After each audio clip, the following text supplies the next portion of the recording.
Welcome to Markigy, the science of marketing strategy, a bi-weekly podcast where all the cool marketers discuss their favorite marketing strategies, study by study. On this show, we feature marketing risk takers who believe long-term wins for the customer equal long-term wins for the business too. How? Human-led marketing, the combination of where science, creativity, and strategy meet, or as we also like to call it, Markigy. Let's break down the marketing trends, myths, and methodologies together. I'm your host, Leanne Weimer. Let's go. Hey there, this is Leanne with Markigy. Today, I'm joined by Peter Wheeler. We met doing something called the GTM Games as part of Hype Cycle, where we competed, and I didn't make it as far as Peter did, but it was really cool. And my impression of you, Peter, was that I could learn a lot from you. So I'm really excited about today's conversation. And if you could just tell us more about you. It's really complimentary. I probably appreciate that. Me, what about me? Serial entrepreneur that's been all over the place. Majority of my work has been around sales, marketing, and partnerships. I started my first business when I was 16. Should still have that business license hanging in the storage area in my basement, but hung proudly. I was early in a space for drop shipping from the internet, and this was in 99. So yeah, been doing this a very, very, very long time. Been across a bunch of different industries, alcohol. Oh, we call that the beverage industry. I gave birth to a beer for Miller Coors. Did Dolby's first consumer-facing campaign since '55. Launched lifestyle for BMW after sales. And I've been in tech the past 8 years. I love that you gave like the serial kind of-ness of it, because that really, I think, gives you a perspective that people that are just kind of entrenched in an internal role may or may not have. And especially if they don't have the experience across different industries. So like if you've been in tech and your whole career has only been the past 8 years, your POV would be different than if you saw the similarities between B2B, B2C, like hospitality, beverage, lifestyle, all the things. And I think that that kind of helps us get to, I think that's a good segue to kind of talking about what we're going to talk about. And when we met last, we talked about like the acronym alphabet soup. And the way that I want to take this today is like there's this debate about wanting to skip like ideologies or systems and only work in the tactics. But my question to you is, do you think that they need both? Or that strategy is just how you execute any of the acronyms that we see floating around, or let's kind of like pick it apart. Okay. Yeah. I'm in. Sweet. Absolutely.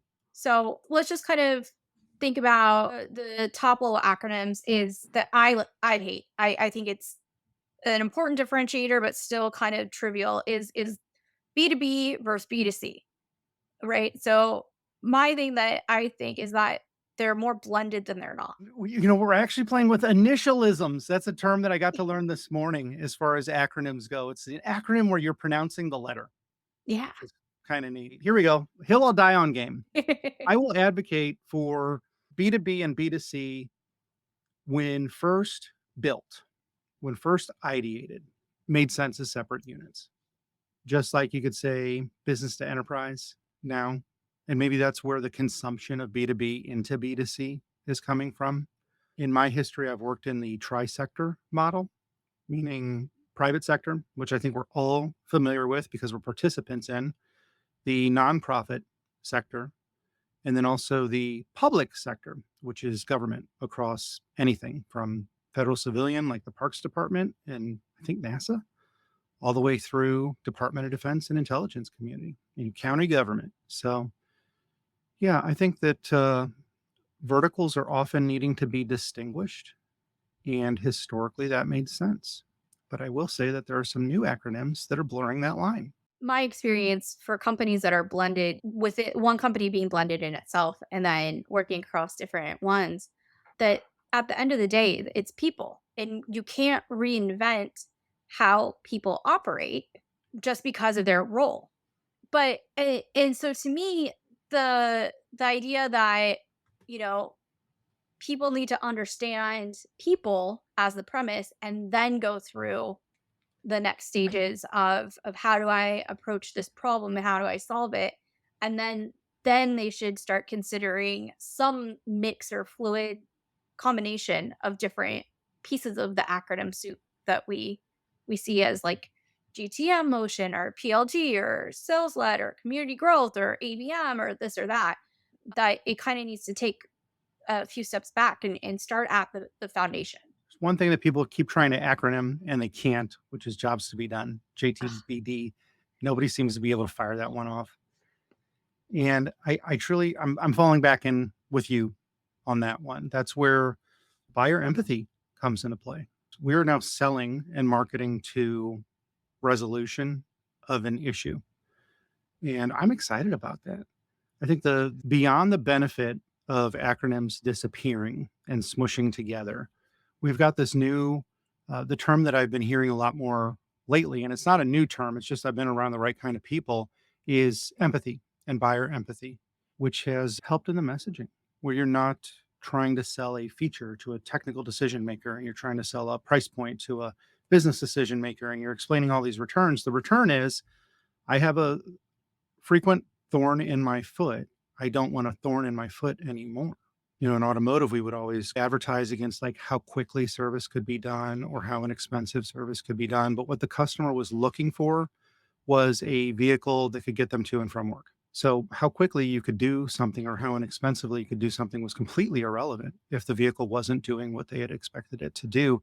And I think that's why everybody started migrating into warranties and length of life of the vehicle. And I see that a lot in tech because I think we're talking mostly about tech right now. We're not talking about retail or beverage or We it doesn't have to be. I think it's pretty open-ended. It's funny because on a previous episode with a B2B SaaS is I said that automotive was the original subscription model and that it was based on brand affinity and loyalty.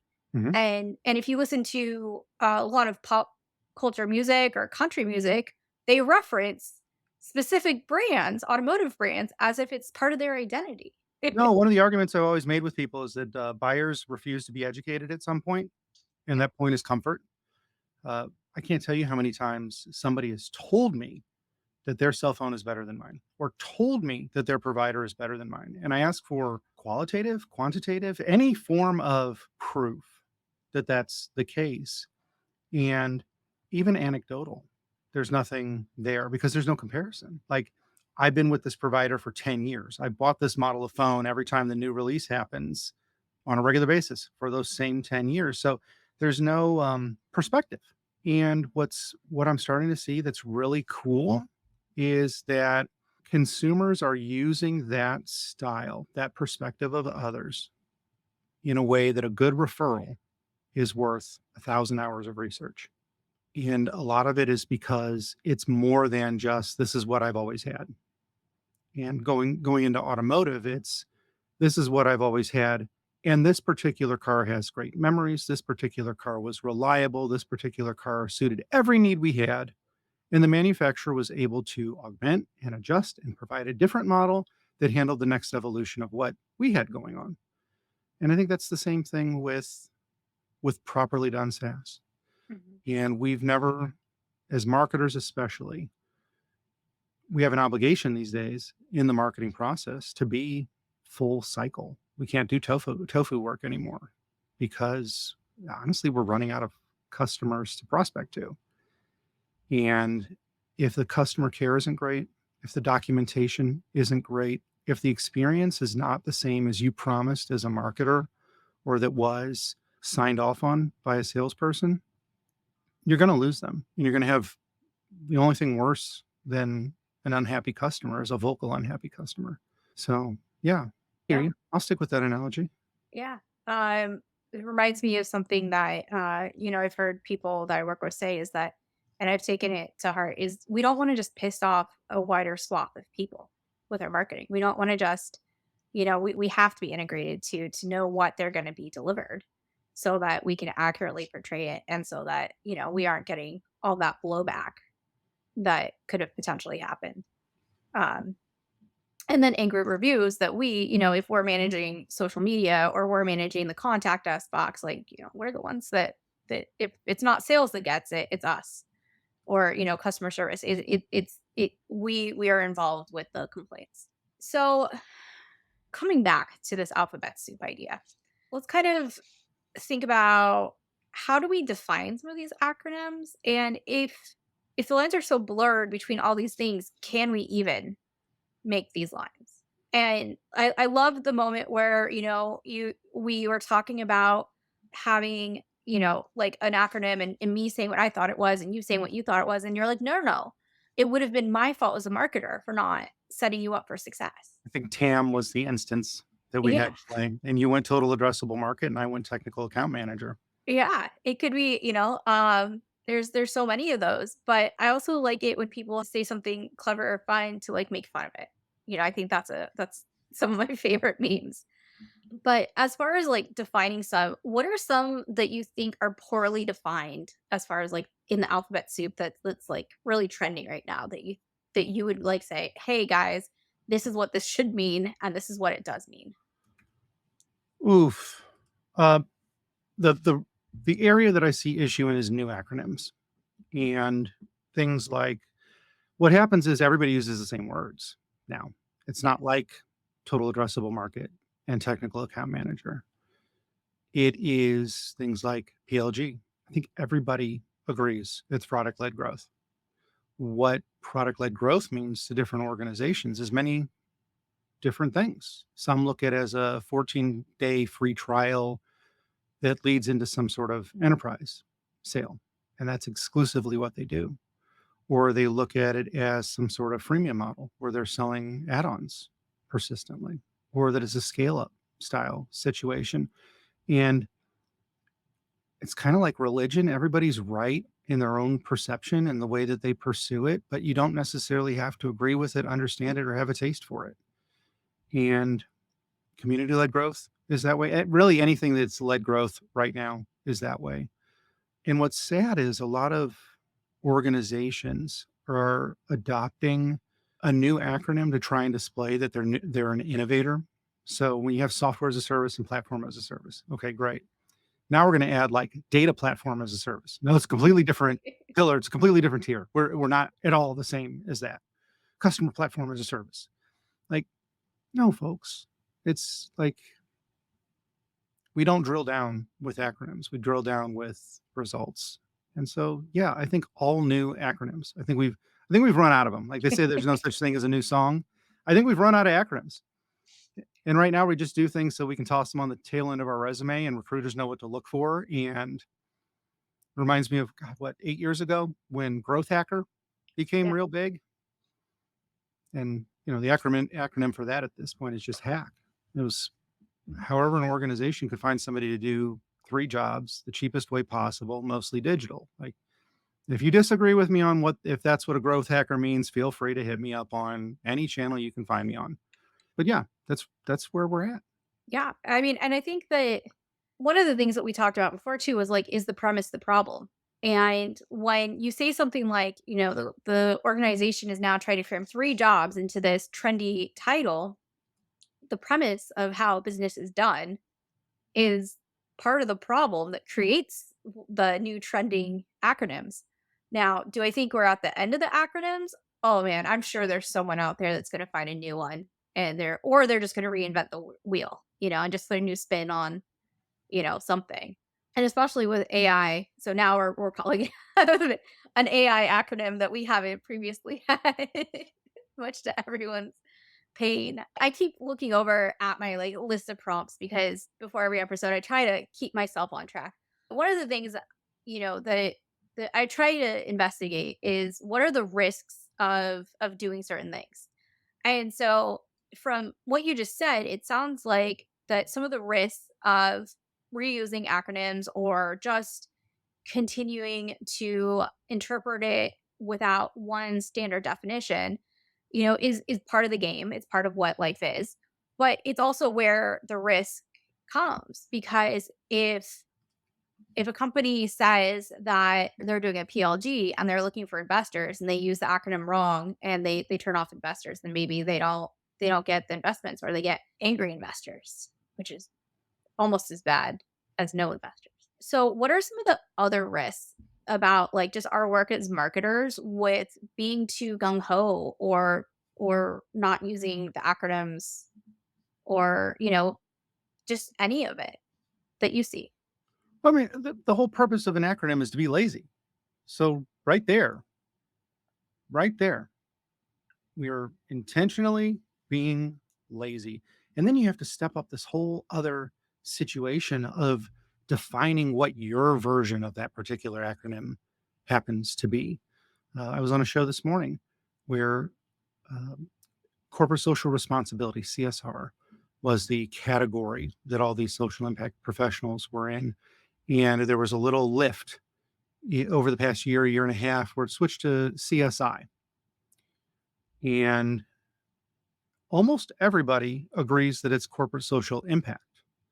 And this morning I heard corporate social innovation. I'm like, well, this is new to me. And what's the difference? Because to me, innovation means that there's new changes, that there's new ways of doing it, that we're working around the lumbering incumbent, and that impact could very well mean that, but mostly that we're doing it the best way possible given what we currently have. So that acronym right there was confusing. Falling back to product led growth. I have certain ways that I perceive it. If I have to verify my email address, I'm not in a PLG system. If I have to put in credit card information before I even start the trial because they're going to start auto billing me at the end of the trial, I'm not in a PLG system. I don't view them that way. So by using those terms, I've created additional work. And with PLG, you can fall back to there is a self service product and there is an enterprise product. And self service, by self service, we mean at 3 o'clock in the morning, you get a wild hair or you can't sleep because you're facing a problem. You research like crazy, you find the solution. We're the solution. You swipe your credit card, everything's good. You pass out, wake back up at 8 a.m. and pick up where you left off. Boom, self service. That's probably where PLG should be. That's where I think it should be. Mhm. Um, but I don't think other people agree with that. They see it differently. So where we get into is laziness causes confusion, confusion causes anger. Just like you said, angry investors, you have angry consumers, you have angry constituents. Um, You there got was angry a employees because they don't know what they're doing. well that one always cracks me up. When I got started in the space, a lot of salespeople will refer to things as the journey when they were selling to people, and I just loved it. It was such a good twisting of words, and I had asked, "What specifically are you meaning by that when you're talking to a prospect and telling them, you're going to go on this?" This particular company was a geospatial journey, so it made it even more like amazing. Ironic. But it was geospatial tech, and oh my goodness, mispronouncing acronyms. Geospatial is GIS, Mhm. and you're supposed to pronounce it like initialism, but a lot of people pronounce it like a Like GIF. gift. Yeah. A GIF would be pronounced, but instead of a hard F, it's a hard S, so it's is at the end, and that's pretty hilarious in its own right. But I'd ask them what this geospatial journey is, and they'd throw it out there. They'd throw people on the bus. We can't trust engineering to do what is on the roadmap, so we're giving the customer a heads up. We don't think that marketing is telling the whole story, so we're giving them a heads up. And I need to sell 80% of the product for 100% of the price. So I'm doing what I need to do for me. And sure, it's twisting vernacular. But that's all it was. That's all it is. And do I agree with it? Absolutely not. It's where I developed a severe distaste for calling your customers partners. I've noticed that everybody calls their customer a partner, and I have yet to find a partner in my non-professional life that is willing to pay me to half-ass things until they're maybe right down the line. And so stop calling them partners. Call them customers, treat them properly, and don't sell them on a journey. Sell them exactly what they've got. Anyway, I really went off on a tangent there. No, But that's the importance of language, accurate language. well, and while you're talking, I'm like, "Man, I missed the biggest opportunity because it's Peter-led growth." We could just like, who knows what PLG means? It could be Peter-led growth, it could be products-led growth, so, I had to call that out, because, it proves your point, so there's plenty of risk, and mostly, at the end of the day, the biggest risk is anger, distress, and negativity, right? That in any way, shape, or form, anything that we do, that's always some sort of risk. What it comes back to is that people need to understand marketing 101 instead of understanding, because it's hard to understand or almost impossible if they don't have the foundation of how to what marketing is, what it does, the intrinsic qualities of it, and they try to make marketing sales or they try to make marketing, you know, there's different things in different channels in that T shape that are all a part of marketing, but there are some things that are just their own thing. And when you don't understand what's its own thing and what's not, and what is part of the T, and that there's different things, is you try to just smush things and you make some sort of Frankenstein thing that's not, it's like having to swipe your credit card or it turns into something else. And I guess part of what I would like to see happen, and I don't have an answer for this, of how we incorporate teaching and educating and like intellectualizing strategy for our marketers within organization as it's happening, and getting those results that we have to get. How do we get people to understand marketing 101 and It's want bad to? metrics. It's bad metrics. You have to step backwards from all of that. A lot of people get into marketing because they couldn't find anything better to do. So that's almost all of us. But people fall in love with the Don Draper. People fall in love with the Emily in Paris. They want to be that person. They think that they can be the center of the room. They can carry the ball, whatever colloquialism we want to use, and that it's theirs and that they can holistically have it. Now, as a generalist myself, as someone that often jokes I do the work of five for the price of two, but no one pays my going rate, I'll back that up. I'll say that. But that type of individual is actually an entrepreneur, and that's what they need to focus on. In marketing in general, most leaders of marketing have not been in marketing. They've been in some facet. They've probably been a salesperson. They've probably been in finance and migrated over being a CRO, but they haven't been a trench marketer. And it's very hard because it's such an evolving field that what you learned coming up in the ranks doesn't even apply anymore to what you do now. I was rewriting a case study of mine from a campaign I did in 2019. And the whole thing I'm going through, it was a phenomenal campaign, phenomenal. Generated 8 figures of pipeline, 7 figures of closed one new business. It cost $13,000 to do. Phenomenal campaign. Couldn't Yeah. beat it. The whole time I'm writing it, I'm going through what the metrics were and what the tech stack used was and how we did sourcing and scouting and everything else. I'm cringing. There's not a single moment where I'm like, why did we use that? Oh, because this other thing that I would have used was not available back then. So if that's where my marketing growth had stopped and I became a leader at that point, then I'm just falling back to the decisions of others. And those others are people that I'm saying, we got to get more top of funnel. And then there's a sales line, salespeople coming in. I need more pipe. Like, yes, we're focusing on the wrong metrics. We're focusing on the wrong solutions. And within marketing, we're pitting teams against each other. We've got brand who completely impedes the ability to put out good copy because in almost every organization I've ever touched in the oh god, I'll take that back. Every single organization that I've ever worked with in 20 years of doing this has had moments, if not complete, uh, business build around design drives copy. So if you have a white paper going out and the headline needs to be 55 characters and your opening paragraph is 280 words at the very most, and you can't actually write the copy that the consumer needs because brand doesn't feel that the copy's pretty. Oof, oof. And brand, I've never kept it a secret. I don't understand brand, so I've never been a big fan of brand, even though I've got multiple brands. I'm sorry, brand being so in charge. That's what I don't understand. It shouldn't be in control of that kind of thing. Brand is this distraction. When you don't hit your metrics, then you do a new logo. When you need this big corporate event to show off something, and that something was a missed product launch. I see the value of brand in there. It's the sleight of hand, but it can't be your leader. But just like that, your business content, your product marketing, the copy from there can't be your leader either. You need customer service input. You need net promoter scores. You need all these things. Every team has its own special set of metrics, and it's the global metrics that are causing the problem. So many marketing teams are focusing on, like, how many emails can we get? How many signups can we get? As opposed to 5 steps further down the line.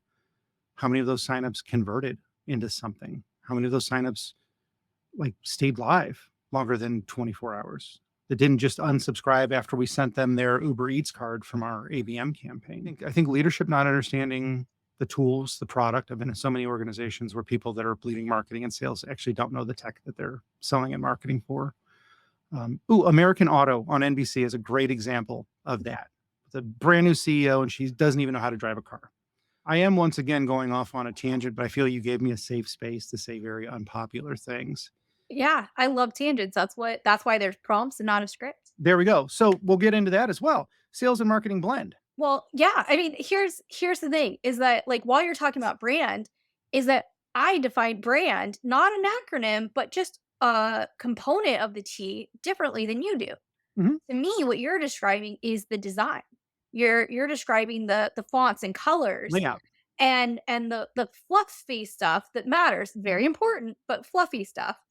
And to me, brand all of these things in the T need to be integrated with each other. And brand is a personality. It's more dimensional than just copy and design. It's the integration, it's the blend throughout the entire process of the personality, the tone, the positioning, the word choice, the colors, and how they all interplay with each other and mingle and become fluid.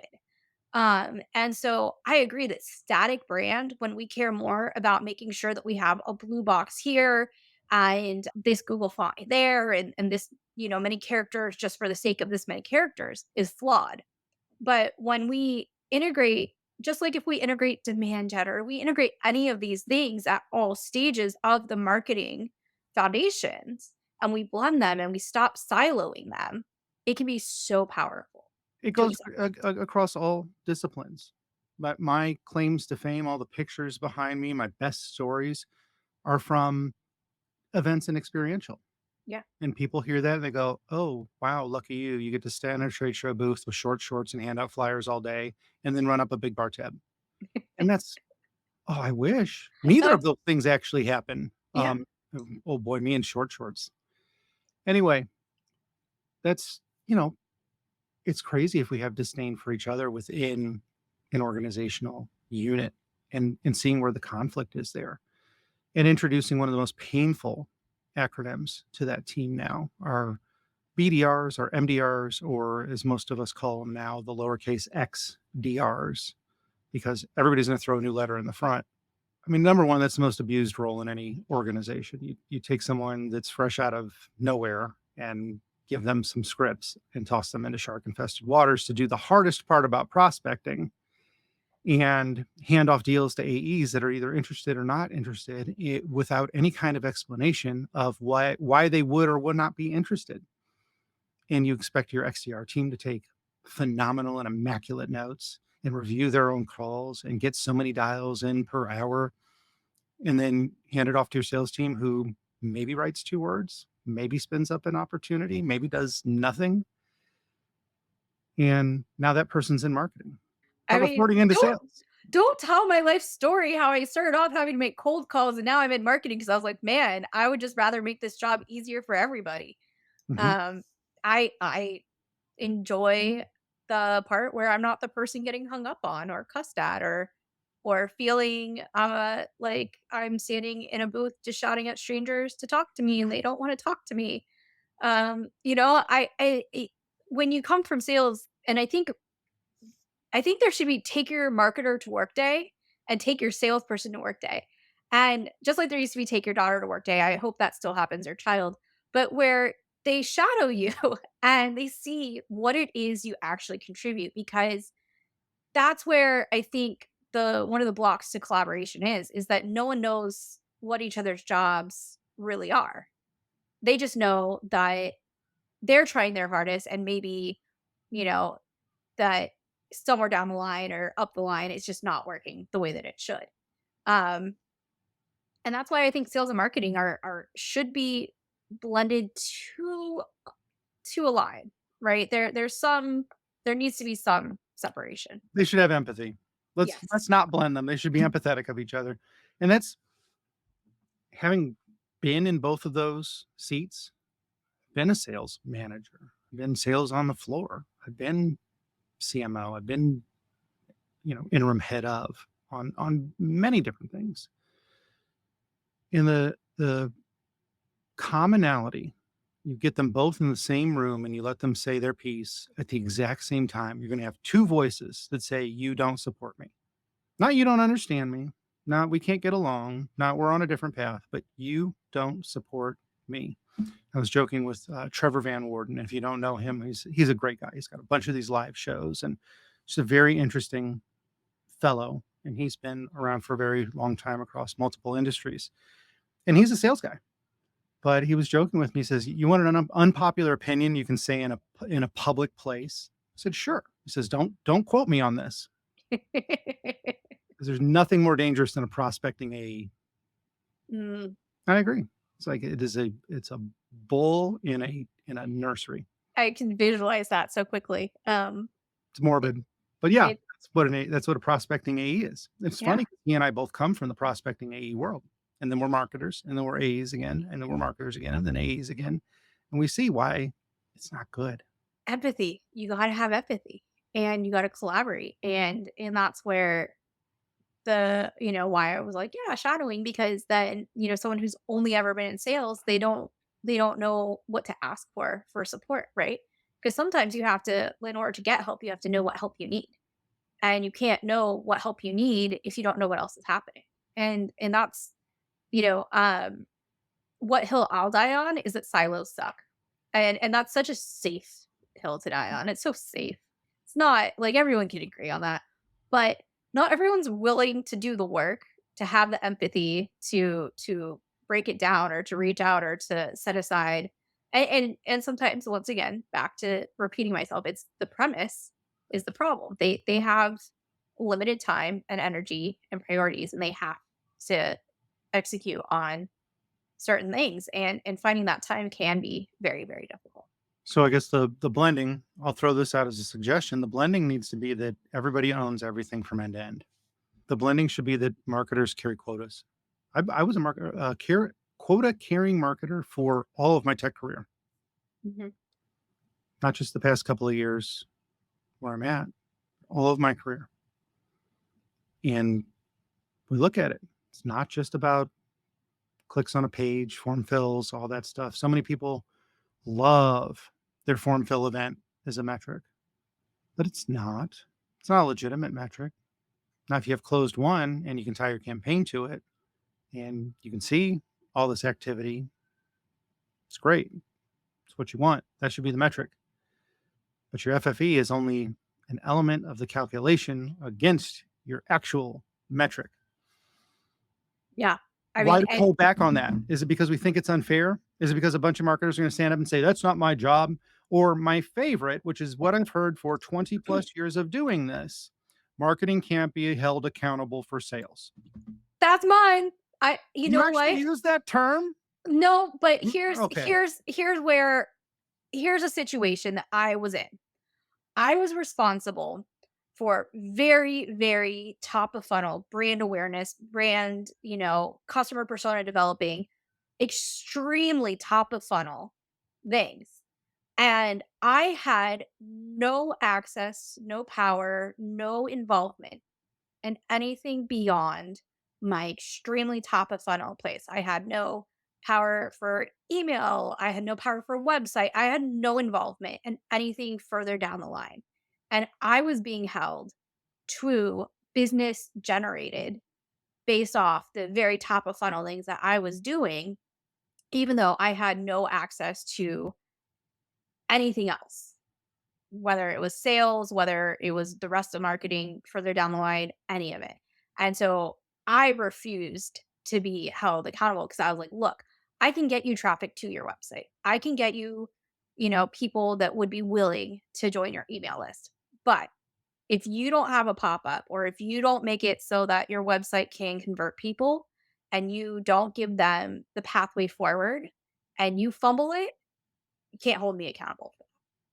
And so I think that's, you know, to both of our points, that it has to be integrated, and you have to, if you're gonna give someone the responsibility of carrying quota, you gotta give them the power and the autonomy to solve for what you're asking them to really solve for. At the very least at a team level. As I said early on, it's leadership that doesn't understand metrics, that is pursuing something in a very vague and obtuse fashion instead of being clear. And many marketers in general, many salespeople in general, we share that trauma bond. So being given metrics that don't make sense, that are unattainable, and not unattainable as in they're a goal that we would miss, because most of us get attainment of a bad metric, which is like a cookie that ends up being a macaron, and most of us don't like those. So I'll throw that out there. Oh boy, I'm getting a dirty look. I love this. No, Um, I'm just like, but well, 'cause the look is, I can't eat gluten, and well, there you go. 10 times out of 10, the ones that you say no one can likes are the only ones that are gluten free. So I'm stuck with Well, the Glare is the okay. easily accessible gluten free. Well, then I'll say it's a dangled candy bar, but it There we always go. ends up being an almond joy, Yeah, or no, it's a Mary Jane or a bit of honey.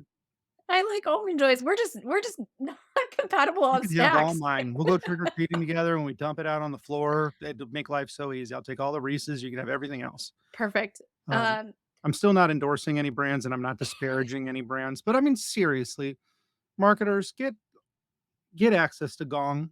Listen to what your salespeople are saying and why they're saying it. Get understand what is being told to the customer. Understand what the customer is asking. If your leadership won't let you do that kind of thing, then ask what your job really is. Marketers enable sales. Yes, there's a sales enablement team, and that's a very targeted and specific aspect of everything that's going on. But it's marketing's job to inform the customer and generate interest from either an unaware or a slightly aware audience so that the salesperson can pick up and continue the conversation.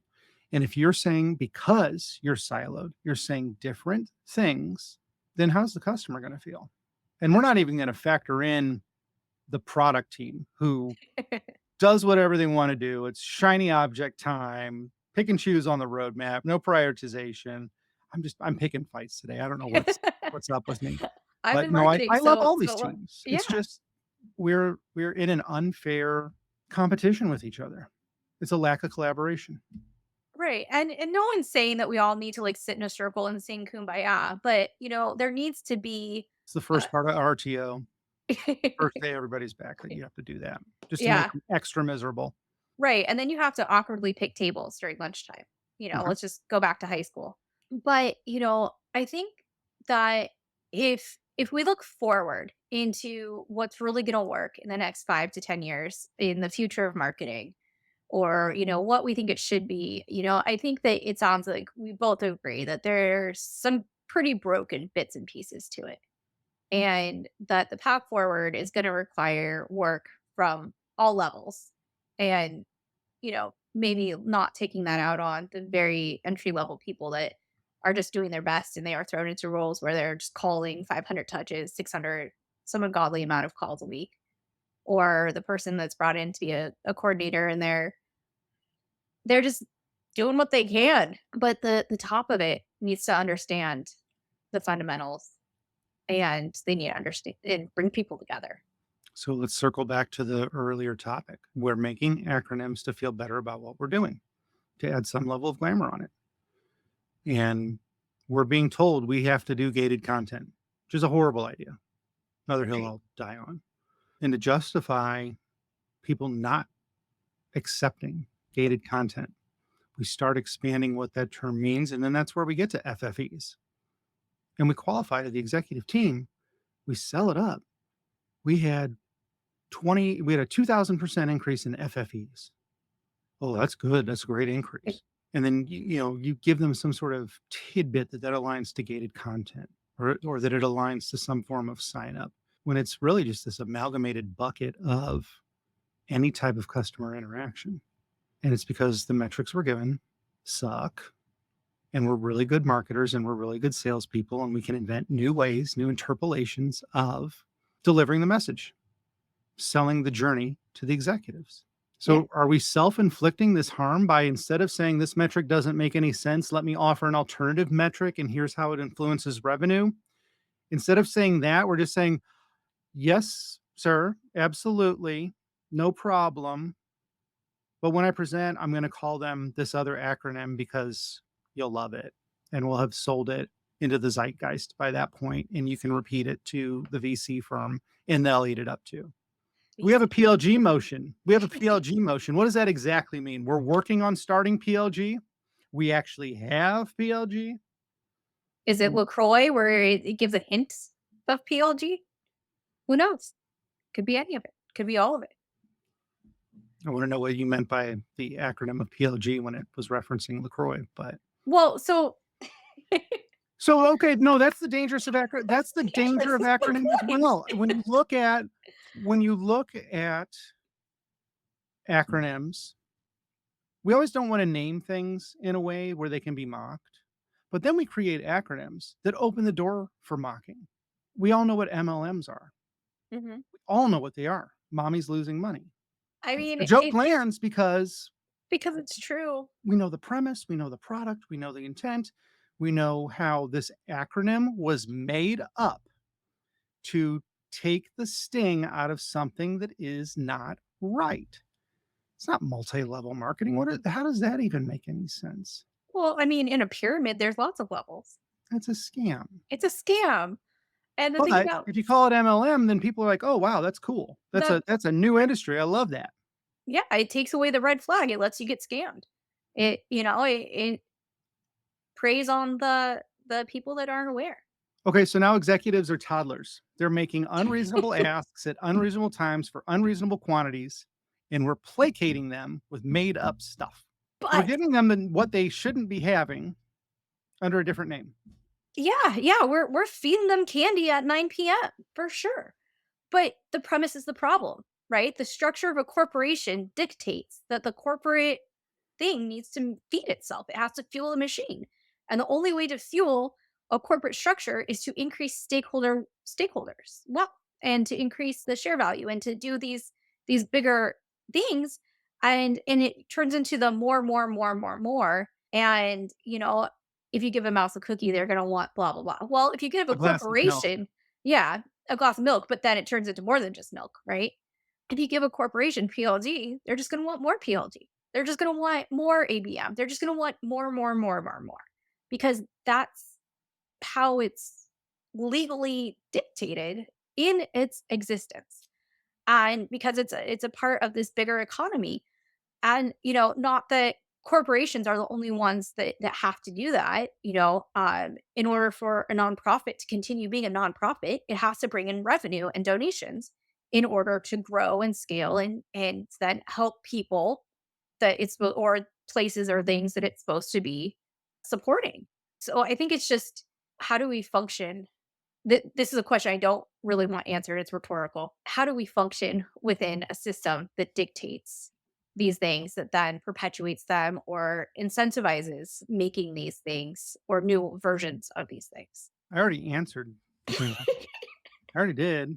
I know, fair enough. Little, you've given me another soapbox bringing up nonprofits. Okay, but I'm not going to let you get on it. You cut me off. Are we at time? Look at that. We're almost. I've got a bigger question that I want answered from you. What? What is a question someone should ask, but they don't? Let's say clearly people are missing the mark, right? We've let people make demands that are incorrect demands, and maybe this is a segue to your soapbox. But what is a question someone should ask, and maybe they ask all these other questions and they just miss the point. It just is clear over their head. They don't know what they don't know, or what is some like superpower or thing that you, Peter Wheeler, are exceptionally skilled at and people really should just come to you and ask you about it? Oh boy, flatulent. No, I mean, you definitely triggered my ADHD there. I got various Numeroff books running through my head from Moose and Muffin to Pig and Pancake, as well as Lisa Loeb stuck in my head. And you could look up Mouse Cookie Lisa Loeb at some point. But Part of the blessing of ADHD is being able to read a room Yeah. and being able to I always tell my daughter, she'll say something to me and I go, "You forget dad's superpower is he can tell when somebody's lying." And that's beside the point. When you ask this question, I have to ask you now, who is asking the question and who are they asking the question of? Okay, let's just go back to our premise. Marketers or salespeople being told to do something, being told their metric. And instead of asking and instead of creating an acronym to make their life a little more comfortable for one more quarter, they're supposed to ask a question to the person giving them the metric. That's what I'm hearing. Don't. Don't. You already know what their questions are. You already know what questions you have to answer. So yeah, you're answering to a metric. But like you said, revenue comes into play, profitability comes into play. So there's these grander statements of like, what questions can I answer for them to better define these things? So there's a what. Who are we doing it for? Then you get the simple five, the how. So you come back with a statement. I don't agree with that metric because I don't understand how it's going to achieve what I'm going to present to you, being we understand that our TAM, which nobody should reference their TAM. Get your TAM, your SAM, your SOM. You should really only address the things that you can affect. So, to capture what we're trying to capture, to hit these revenue numbers you're trying to hit, to do it in a way that the ROI hits this specific number, my thought as a marketer is blank. Okay, there's strategy. That's going back to the original ask. That is strategy right there. We have this to work from. We have this we need to accomplish. We have these resources to do it. We expect this kind of return. That's how you build your strategy. Then you get into the tactics. That's the how. We're going to do this type of email campaign. We're going to go to these trade shows. We're going to bring on this head count. We're going to do these things. We anticipate it costing blank. Now, granted, all of this should be coming top down. This should actually be coming from the person setting the metrics. It never does and it never will. So do not hold your breath on that one. But as a marketer, as somebody who wants to challenge what's going on, as somebody that wants to innovate, as somebody that wants to control their own destiny and actually say, I can be a quota carrying marketer. Sure, because I have enough influence on what's going on that I have no worries about. Oh, you've got a revenue number that goes to sales? Throw it on me too. I don't care. You got a quota that goes to each salesperson? Throw it on me too. I don't care. Because then the salesperson has empathy for me No. because we are joint accountable in their success. Until that point, we're not joint accountable. I can say, I've given you all the pipe you can take. And the salesperson goes, that's rude. Followed by, no, you didn't. So the question that we ask is, how do I answer the question that corrects the metric? Slow clap. No, not a slow clap. Not a No. slow clap, 'cause none of us are gonna do it. It's scary as hell, especially in a Well, market like this. it's okay, every market is a market like this. Sometimes we just don't know better. That every market is volatile. It is, can, and will always be volatile. Just the types of volatility and our comfort for them and, is just recency bias because we saw the dot-com crash. We saw this 14 like the 1949 or the 1849. You We've were there seen for that? 1929? whatever. There's been so many. There was like the 30s depression. There was the I was actually poorly referencing the gold rush here in California. I Which hope you said 1949. I did at first. It was awesome. It was very recent, clearly I'm wrong and there's that. But the thing is that there's so frequently volatilities and there will always be market shifts. But what I want us to feel encouraged to do, and maybe this is just my own personal comfort zone, right?